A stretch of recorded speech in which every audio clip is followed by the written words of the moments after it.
За решавање на радикален проблем се потребни радикални чекори. Нашиот предлог е загадувањето да го извадиме од секојдневната политика и да го префрлиме во политиките на итност, со тоа што проблемот ќе го класифицираме како прашање од национална безбедност. Ние веруваме дека третирањето на аерозагадувањето како безбедносна закана ја зголемува веројатноста дека ќе може да се даде колективен одговор кој ќе вклучи повеќе општествени актери во неговата имплементација.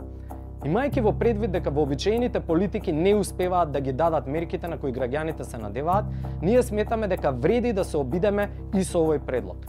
Кои прашања потпаѓаат во категоријата закани за национална безбедност?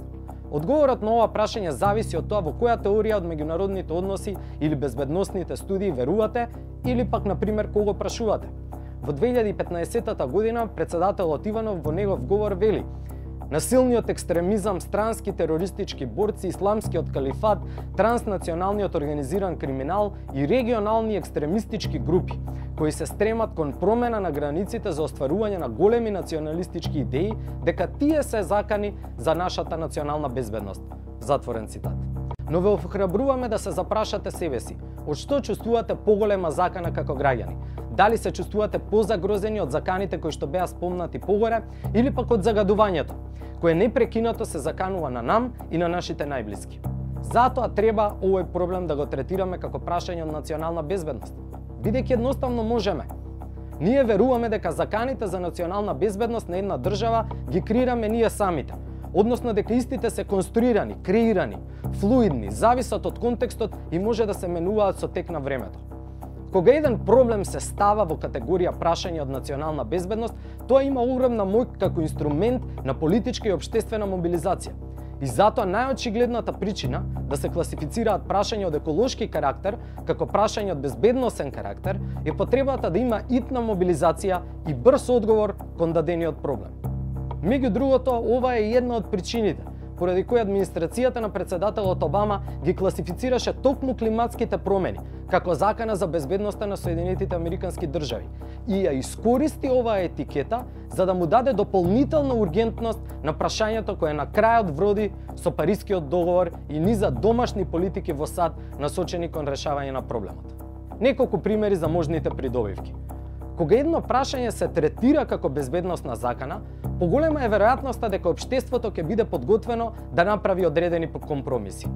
Доколку го земеме за пример случајот на меѓународниот одговор кон тероризмот во 21 век, таму јасно можеме да видиме дека некои заедници низ светот се подготвени да ги ограничат своите слободи, како на пример правото на приватност, во замена за поголема моќ на државата во спроведување надзор, што е представено како предуслов за поголема безбедност на државите.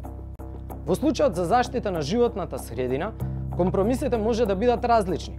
Например, за да го напредиме квалитетот на воздухот, би било легитимно да жртвуваме дел од нашата комоција, дел од економските трошоци, дел од ресурсите и инвестициите планирани за други области.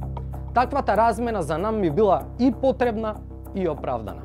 Доколку аерозагадувањето се секјуритизира, односно третира како безбедносна закана, специфичен пример за активност која би можела да се смета за легитимна, независно од економскиот трошок, се раскинување или значително менување на договорените услуги со приватни лица за проекти кои знаеме дека се штетни за животната средина. Ваквата постапка неминовно би повлекла исплаќање надоместна штета или пак нови трошоци. Понатаму мерка која не бара никаков компромис, но може да се смета како легитимна во една ваква новонастаната ситуација е вклучување на министерот за заштита на животната средина во највисокиот институционален безбедносен механизам како што е Советот за национална безбедност. Без разлика дали ќе се вклучи или не министерот во Советот, заканата од аерозагадувањето треба и мора да се става на агендата на Советот за национална безбедност. Како и други современи безбедносни закани чии причини за појава се надвор од националните граници и чии ефекти е тешко да се ограничат територијално, регионалната соработка е едноставно неопходна. Добар пример се Индија и Пакистан, традиционално перцепирани како ривали, но сега наоѓаат заеднички непријател во смртоносниот проблем со аерозагадувањето. Што можеме да направиме ние? Ние можеме да инсистираме дека сме под константна закана од прашањето на аерозагадувањето. Самата етикета национална безбедност закачена за проблемот на аерозагадувањето, ќе има моќта да ја промени динамиката во општествената и политичката мобилизација. Политичките чинители во Македонија ќе имаат политичката можност да искористат алатки и политики кои не би им биле достапни доколку прашањето се третира како секојдневен проблем.